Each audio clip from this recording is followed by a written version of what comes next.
Good day, I'm Samantha Allen and this is your GIS News for Friday, August 2. Government has joined forces with the private sector, trade unions and the civil society in a historic social partnership agreement for Jamaica's national development. The Partnership for Jamaica, the first ever 3-year quadripartite agreement, was signed at King's House Wednesday. Speaking at the signing ceremony, Prime Minister Portia Simpson Miller said her administration was committed to the partnership, adding that the partners would continue to hold each other accountable. As of today, we make a shared commitment to move from dreams and visions to action. I have always believed in Jamaica's potential to be a great country. Now is the time for all of us who share that belief. While expressing disappointment at the opposition for not signing the agreement, the partners were encouraged that the opposition would continue to be involved in the National Partnership Council. 81 Jamaicans were recognized for their service to the nation at the Prime Minister's Medal of Appreciation Awards ceremony Wednesday night.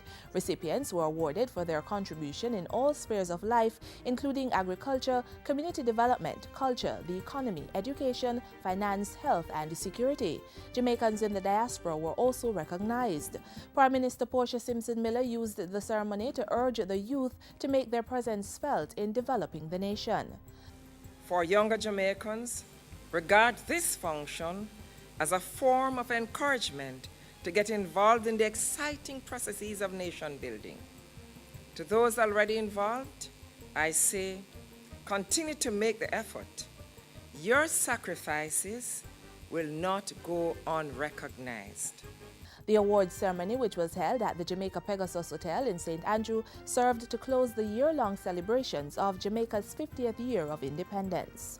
And as the nation marked 175 years since emancipation, Governor General Sir Patrick Allen encouraged Jamaicans to unite for economic growth. Our present stability and our future growth demand our commitment to think, act, and unite for the good of our country. Prime Minister Portia Simpson Miller called on the nation to draw inspiration from our ancestors and seek full liberation.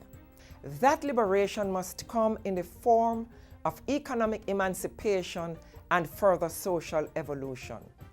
We are now in charge of our own house and our destiny. We have to fashion our future. We have to set our economic house in order. Opposition leader Andrew Holness also encouraged citizens to reinforce those positive values that our ancestors fought for. Meanwhile, Emancipation Day activities were held at the Emancipation Park in St. Andrew. The Jamaica Cultural Development Commission, JCDC, staged a reasoning session which included traditional dances, music, and poems to mark the milestone. Residents in and around Falmouth now have better access to information and internet facilities with the opening of the Falmouth Community Access Point. Technology Minister Philip Paulwell opened the $2.5 million facility in Trelawney, which brings to 143 the number of community access points established across the island to date.